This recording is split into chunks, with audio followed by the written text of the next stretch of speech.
चलिए आ गए हैं सब लोग। शुरू करते हैं आज का वीडियो। हम बात कर रहे हैं कक्षा 12 के सिलेबस की। यहाँ पर आरोप भाग 2 हमने जो किताब है वो उठाई है आपकी। इसमें हम अपने 7 चैप्टर कंप्लीट कर चुके हैं, जो आपको हमारे गीता ई स्कूल के चैनल की 3 अलग अलग प्लेलिस्टों में मिल जाएंगे। अगर अभी तक आप हम तक नहीं पहुँच पाए तो हमारे चैनल को आप लाइक सब्सक्राइब करें, ताकि आप और हम आपस में बहुत अच्छे से जुड़ जाएं। आपको ये सब चीज़ें मैं पहले भी बता चुकी हूँ कि 3 वीडियोस में आपको कवि परिचय, पाठों की व्याख्या और प्रश्नोत्तर सब अलग अलग देखने को मिलेंगे। आप उन्हें पढ़ते रहिए, लेकिन सबसे पहले आपको क्या करना है, अपनी कॉपी और अपनी किताब आपको साथ में लेकर बैठनी है, ताकि आपको जो भी चीज़ें अच्छी लगें वो आप उन्हें आप साथ के साथ नोट करते रहें, ताकि प्रश्न पत्र में आप जब इस पाठ के बारे में लिखने बैठे तो आपको वो नोट्स याद आ जाए और आप अपना लेखन अच्छे से कर सकें। यहाँ इस वीडियो में जब हम बात करेंगे, हम फिराक गोरखपुरी के व्याख्या की बात करेंगे, जो इनका पाठ है। इनकी सबसे बड़ी जो रचना है वो है गुले नगमा। ये हमने कवि परिचय पढ़ लिया था। इनका मूल नाम रघुपति सहाय है। चूँकि ये गोरखपुर में पैदा हुए थे इसलिए इनके नाम के पीछे गोरखपुरी लगा है, और इन्होंने अपने नाम के साथ एक उपनाम फिराक जोड़ लिया था, इसलिए इनको फिराक गोरखपुरी के नाम से जाना जाता है। इनका जन्म हुआ था 28 अगस्त सन 1996 में, और गोरखपुर उत्तर प्रदेश में। इसके बाद इन्होंने जो रामकृष्ण जी थे उनकी कहानियों से इनकी प्रारंभिक शिक्षा प्रारंभ हुई, लेकिन बाद में इन्हें उर्दू, फारसी और अंग्रेजी भाषाओं का ज्ञान मिला। इसके अलावा इन्होंने इलाहाबाद यूनिवर्सिटी में अंग्रेजी के प्रोफेसर के पद पर भी कार्य किया। इन्होंने ये डिप्टी कलेक्टर के पद के लिए भी चुने गए, लेकिन उन्होंने स्वतंत्रता संग्राम में भाग लेने के लिए अपने पद का त्याग कर दिया। इस तरह से इनका जीवन परिचय। और इन्होंने रुबाई यानी उर्दू और फारसी का एक छंद है, रुबाई को लेकर के अपनी रचना में प्राथमिकता दी है। यहाँ पर जो उनकी मुख्य रचना है गुले नगमा, जिसके लिए उन्हें साहित्य अकादमी पुरस्कार मिला था, उसी का अंश यहाँ पर आपके पाठ में लिया गया है। बहुत ही सरल सा पाठ है।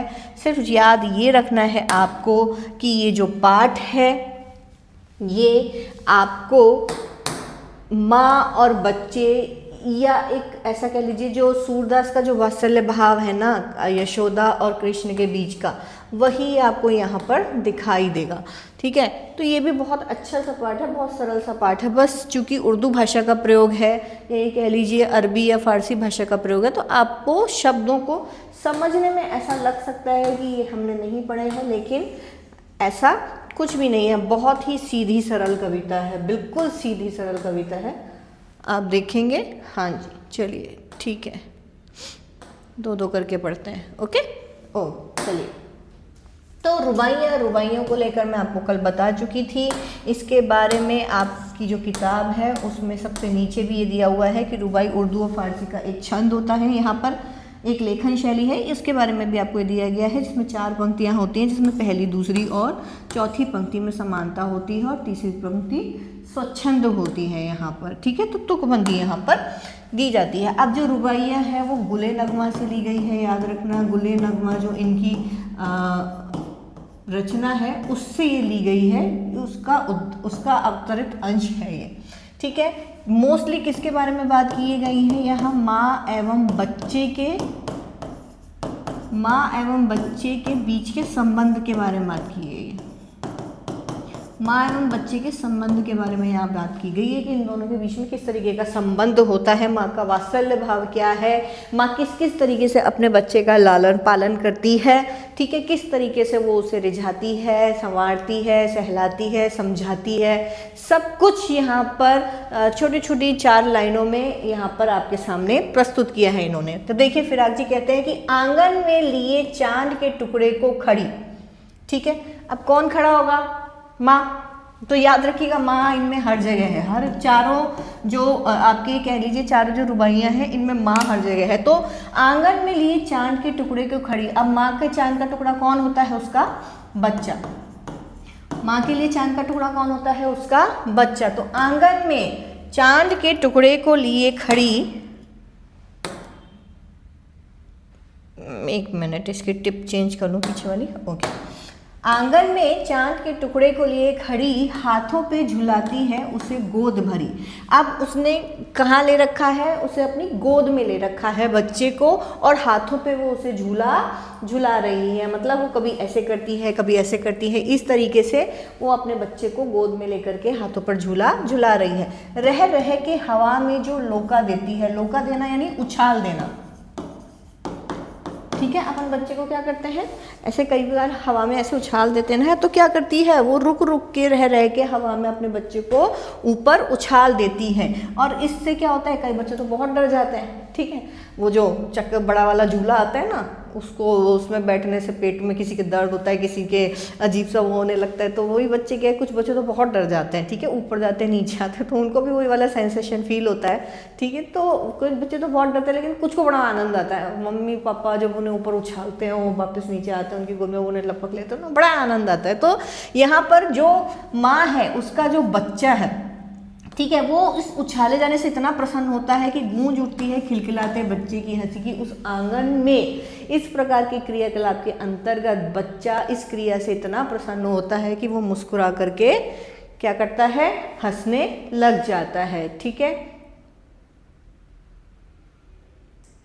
ठीक है, तो हम बात कर रहे थे कि ये जो क्रियाकलाप होता है, ये जो इस तरीके का जो परिदृश्य आता है सामने, जिसमें और माँ बेटे अपने आप में ही क्या कर रहे हैं, अति प्रसन्न हो रहे हैं, वो अपनी मस्ती में मस्त है। तो उनकी जो प्रसन्नता है, उन दोनों में ही वात्सल्य भाव इतना उमड़ रहा है, माँ की ममता उमड़ रही है। बच्चा अपनी माँ के साथ इतना खुश है कि वो जो पूरा आंगन है वो उन दोनों की हंसी से गूंज उठता है। अपने बच्चे को हंसता हुआ देखेगी माँ तो स्वयं भी हंस पड़ती है, ठीक है।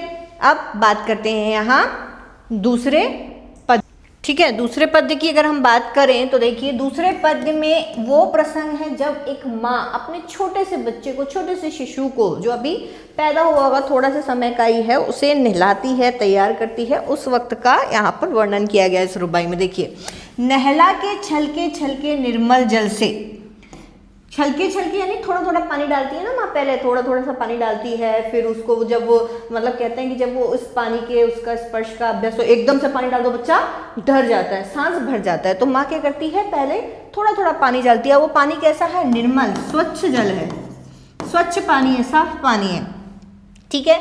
तो माँ सब में आएगी, याद रखिएगा, बच्चे सब में आएंगे। माँ और बच्चे सारी रुबाइयों में है, सब चीजें उन्हीं के ऊपर लिखी हुई हैं, ठीक है।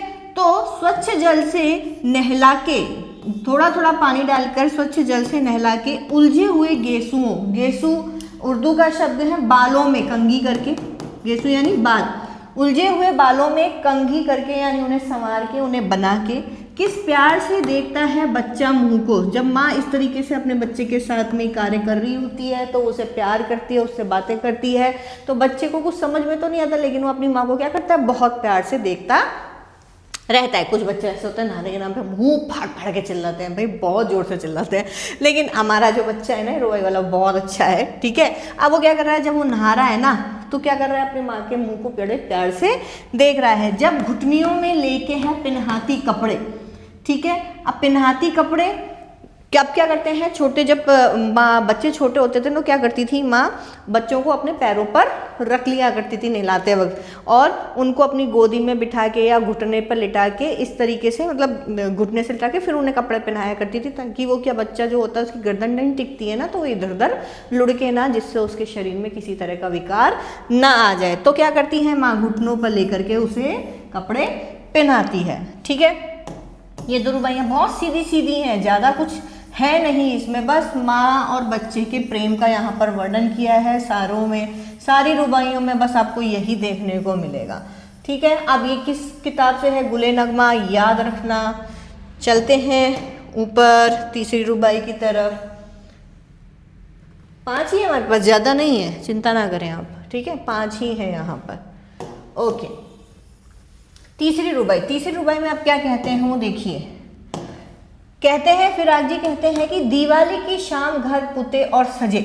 अब ये एक ऐसी शाम का वर्णन है जब दिवाली का उत्सव मनाया जा रहा है। तो आप सब जानते हैं जब दीपावली आती है तो क्या होता है, घरों की सफाई होती है, घर पूरे साफ हो जाते हैं, सब जगहों को धो के साफ करके चमका दिया जाता है।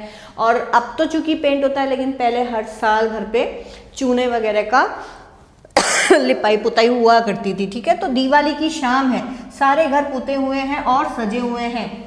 अब लाइटें होती हैं पहले उससे दीपकों से सजे हुए होते थे, ठीक है। लोग मांडने मांडते थे, रंगोलियां बनाते थे, फूलों की झालर लगाते थे, कहीं तो अभी भी, कहीं जगह तो अभी भी लगाए जाते हैं, लेकिन मोस्ट ऑफ लाइटें लगाई जाती हैं। तो क्या है, दिवाली की शाम है, घर पुते हैं और सजे हुए हैं, चीनी के खिलौने जगमगाते लाए। अब वो जो माँ है, माता या पिता कह लो या माँ है, वो क्या कह रही है, चीनी के खिलौने। पहले यही होता था कि चीनी के जो खिलौने होते थे, कुछ सांचों में चीनी के घोल को, जिससे बताशे बनते हैं ना, ऐसे चीनी के घोल को पिघला के इन खाँचों में डाल करके उनसे उनकी कुछ शक्ल देकर उनको हम पूजा में रखते थे, ठीक है। और फिर उनको हम प्रसाद की तरह से बच्चों को खाने को देते थे, हमने भी बहुत खाए। तो उनसे क्या है, वो हमारे लिए एक अलग ही एडवेंचर होता था, एक अलग ही मज़ा आता था उस चीज़ का। हम अपने अपने पसंद के वो खिलौने चुन लिया करते थे, फिर हमको खाने के बाद में वही मिलता था। हमारी दादी जो थी पूछती थी कि बेटा तेरे को क्या चाहिए, तेरे को क्या चाहिए, तेरा कौन सा है, तेरा कौन सा, वो खील और बताशे ऐसे भर के हमको, बताशे तो नहीं मतलब ये जो चीनी के खिलौने होते थे वो दे देती थी। अब उस वक्त पे तो यही खिलौने हुआ करते थे, बहुत ज़्यादा महंगी चीज़ें तो आती नहीं थी। आजकल तो त्योहारों के चलन ही बदल गए हैं, मतलब त्योहारों पे इन चीज़ों की जो खुशबू है वो थोड़ी कम हो गई है। अब इसकी जगह ना कह लीजिए आप रोबोटिक चीज़ें जल्दी ज़्यादा आ गई हैं, ये चीज़ चाहिए त्योहार पे, वो चीज़ चाहिए। लेकिन ये जो छोटी छोटी चीज़ें हैं, पहले लोग आपस में जुड़े रहते थे, छोटी छोटी चीज़ों में भी खुशी उन्हें मिला करती थी। और माँ अपने बच्चे के लिए भी यही करती थी। दिवाली की शाम को जो लिपाई पुताई और सजे हुए घर हैं, उनमें माँ क्या कर रही है, चीनी के खिलौने लाती है। और वो खिलौने कैसे लगते हैं, चूँकि शक्कर जब पिघली हुई होती है तो वो कहीं ना कहीं हल्की सी चमक उसमें होती है, तो वो ऐसा लगता है मानो वो जगमगा रहे हैं। चीनी के जो खिलौने, वो रूपवती मुखड़े पे एक नर्म चमक। अब उन खिलौनों को देखकर क्या होगा, बच्चों के मन में आशा जगेगी, ठीक है। वाह, बच्चों के मन में आशा जगेगी। बच्चों को क्या लगेगा, इतना अच्छा लगता था उस चीनी के खिलौनों को देख करके कि वो, उनको क्या था जब वो खुशी हो जाते थे कि मुझे आज ये खिलौना मिलेगा, तो उन अपने पसंद की चीज़ों को देखकर, अपने पसंद के खिलौनों को देखकर बच्चों के चेहरे पे क्या आई, मुस्कुराहट। और बच्चों को मुस्कुराता हुआ देखकर क्या आएगी, माँ के चेहरे पर ऑटोमेटिकली हंसी आ जाती है, ऑटोमेटिकली मुस्कान आ जाती है। तो अपने बच्चों को उन चीनी के खिलौनों से इस तरह से लगाव होता देखकर, उन चीनी के खिलौनों के लिए इस तरीके से उनकी प्रसन्नता देखकर माँ, वो जो रूपवती माँ है, उसके मुखड़े पे एक नर्म दमक आ जाती है। यानी कि अपने बच्चे को प्रसन्न देखकर इसके क्रियाकलाप के द्वारा वो भी प्रसन्न हो जाती हैं। बच्चों के घरों में जलाती है दिए। और सभी बच्चे अपने बचपन में क्या बनाते हैं, घर घर खेलते हैं, तकिए इकट्ठे करके और चुन्नियाँ ला ला के सब क्या करते हैं, घर घर खेलते हैं, ठीक है। लड़कियाँ तो अभी भी खेलती हैं, लड़के नहीं खेलते, ये हमारा काम नहीं है। पर हमारे टाइम में तो भैया लड़के भी बहुत खेलते थे, बहुत खेले हैं हम लोग तो। हमारे कजिन्स वगैरह सब बहुत खेले हैं। दादी नानी मम्मियाँ चाचियाँ सब सो जाती थी और हमारे तो बड़े बड़े आंगन होते थे, तो उनमें हम खाटी होती थी पहले, तो पलंग तो होते नहीं थे, खाट लगा लिया करते थे। 2 खाटों को ऐसे गोल के तिकोना सा बना के उनके ऊपर चुनिया उनिया डाल के, नीचे गद्दा बिछा के और तकिए वकिए रख के, और फिर प्लास्टिक के हमारा जो घर वाला जो टॉय किट होता था उसको लेकर के हम उसमें खाना बनाते थे। कोई मम्मी बनाए, कोई पापा बनाए, ऐसी 2-3 फैमिलियाँ, फिर उनमें बच्चे गुड्डे गुड़ियों की शादियाँ होती थी।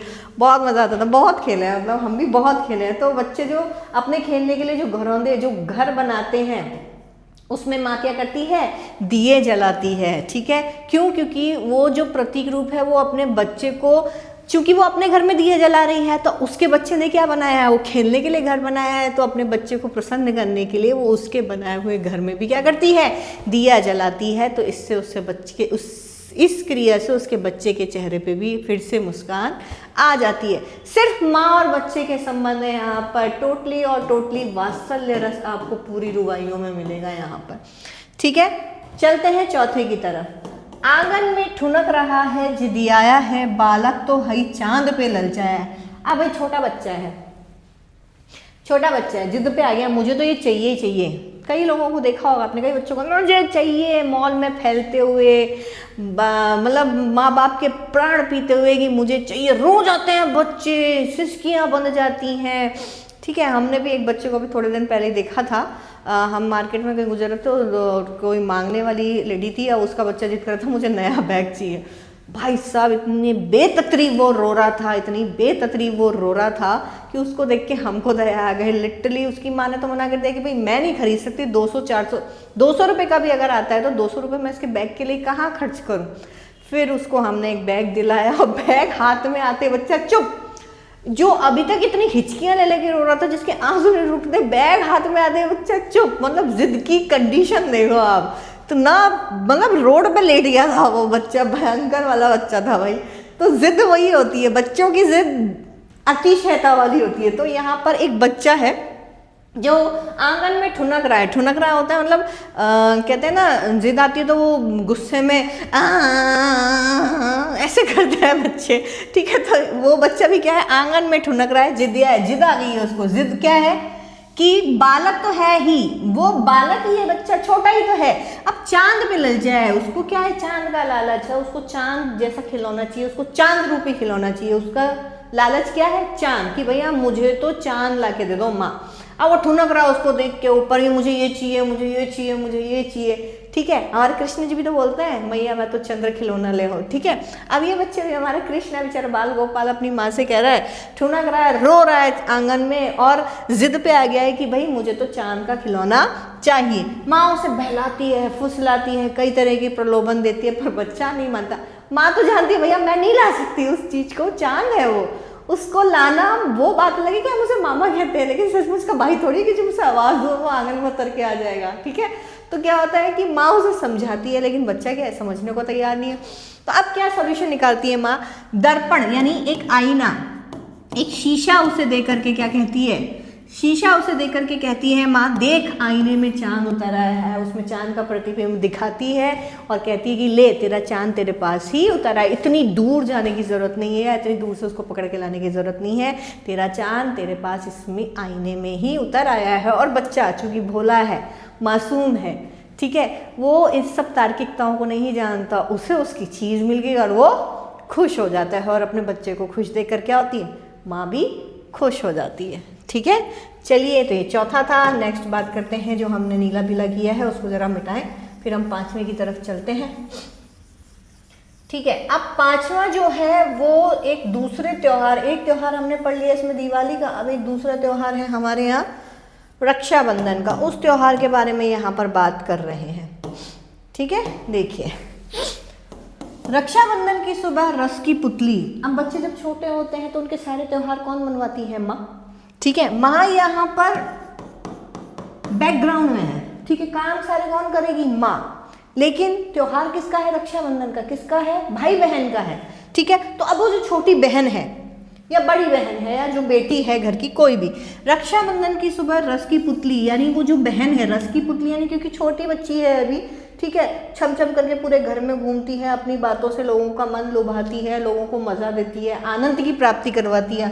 रस यानी आनंद, आनंद की प्राप्ति करवाती है। तो वो जो बहन है, ठीक है, रक्षाबंधन की सुबह वो जो बहन है, ठीक है, वो क्या कर रही है, पूरे घर में घूम रही है, क्योंकि आज वो अपने भाई को राखी बांधेगी तो उसे बड़ी खुशी हो रही है, ठीक है। छाई है घटा गगन की हल्की हल्की। आप सब जानते हैं रक्षाबंधन का त्यौहार आता है कार्तिक की सावन की पूर्णिमा को। अब सावन की पूर्णिमा को आएगी तो सावन में क्या होती है, वर्षा ऋतु। वर्षा ऋतु में क्या होते हैं, आकाश में बादल। तो आकाश में हल्की सी घटा छाई हुई, यानी हल्के हल्के बादल छाए हुए हैं, बिजली की तरह चमक रहे हैं लच्छे। अब माँ जो राखी लेकर आती है, उसको बच्ची को इतनी खुशी होती है कि आज मैं अपने भाई को राखी बांधूंगी, और उसकी राखी सबसे अलग है, मतलब वो अपने भाई को जो राखी बांध रही है वो सबसे अलग है, सबसे अच्छी है। इस चाव से वो इतनी प्रसन्न हो जाती है, इस चाव से वो इतनी खुश हो जाती है।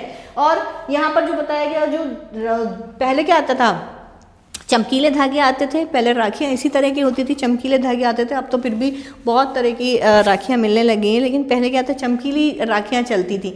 तो वो जो उसमें जो रेशम के लच्छे हैं राखी में, मानो वो किसकी तरह चमक रहे हैं, बिजली की तरह। क्यों, क्योंकि मौसम किसका है, सावन का, और बादल में आकाश में क्या कहा, छाए हुए हैं बादल, और बादल है तो बिजली भी होगी।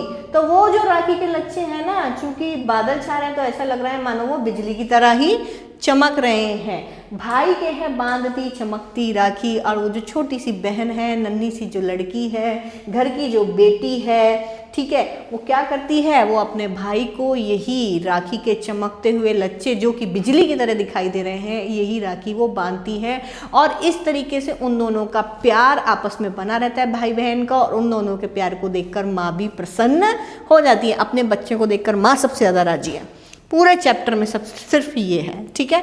बहुत इजी, बहुत अच्छा है। मुझे मेरी मम्मी की याद आ गई हाँ सडनली। चलो हमारा AI यहाँ पर कुछ होमवर्क दे रहा है रुबाइयों से रिलेटेड, करें, देख लेते हैं एक बार क्या ये हमको बता रहा है। ओके, जो पहला प्रश्न है वो ये पूछ रहा है रुबाइया कविता के कवि का नाम क्या है, ठीक है। तो हमें मालूम है कि फिराक गोरखपुरी है उनके, ठीक है। आंसर देख लेते हैं हम,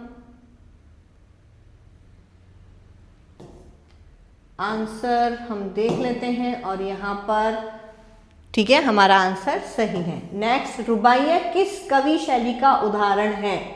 रुबाइया किस, रुबाई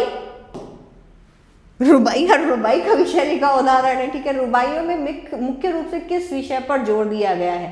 वात्सल्य एवं प्रेम। प्रकृति का सौंदर्य नहीं है, प्रकृति का सौंदर्य सिर्फ अगर आप बोले रक्षाबंधन वाले उसमें दिखाया है, लेकिन उसमें भी उसे वो भाई बहन के प्यार से जोड़ के दिखाया है, ठीक है। कवि ने ईद के चांद के रूप में किसे चित्रित किया है? ईद के चांद को किस रूप में चित्रित किया है? ईद के चांद को खिलौने के रूप में। नया नवेला दुल्हन हमारे में है ही नहीं, छोड़ो। माँ बच्चे को गोद में लेकर किस चीज से बहला रही है? बताओ। चांद क्या दिखा रही है आंगन में? चांद। किस ऋतु में बच्चे का शरीर शीतल जल से धुलाया जा रहा है? गर्मी। नहाएगा बच्चा गर्मी में तभी तो खुश रहता है, बाकी सर्दी में नहला दो बच्चे की ठीक है। कवि ने माँ की आंखों में किस भाव का वर्णन किया है? प्रसन्नता का। नेचुरल सी बात है। माँ बच्चा खुश, माँ खुश। अब ये वाला आपका छंद से रिलेटेड, रुबाई में कितने चरण होते हैं बताइए? चार पंक्तियों की रुबाई होती है। पहली, दूसरी और चौथी पंक्ति समान होती है, तुकबंदी समान होती है, ठीक है। ये हमारे में है ही नहीं आंचल की हरारत वाला। और कवि ने दिवाली के अवसर पर घर को कैसे सजाया है? मिट्टी के दियों से, नेचुरल सी बात है। अब ये सब चीज है, ठीक है। चलो ये एक्स्ट्रा क्वेश्चंस की तरह से हो सकते हैं। ये देखो, ये हम लिखेंगे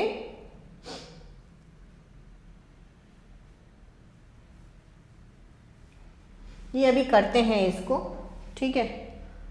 इसको भी करते हैं अपन बाद में, अभी जब प्रश्न उत्तर करेंगे तब हम इसको कंप्लीट करेंगे वहाँ पर। तो अभी आपकी ये जो व्याख्या थी ये पूरी हो गई है। इसको पढ़ें, बहुत अच्छा लगा, मुझे तो बड़ा मज़ा आया इसको पढ़ने में, ठीक है। होप आपको भी अच्छा लगेगा।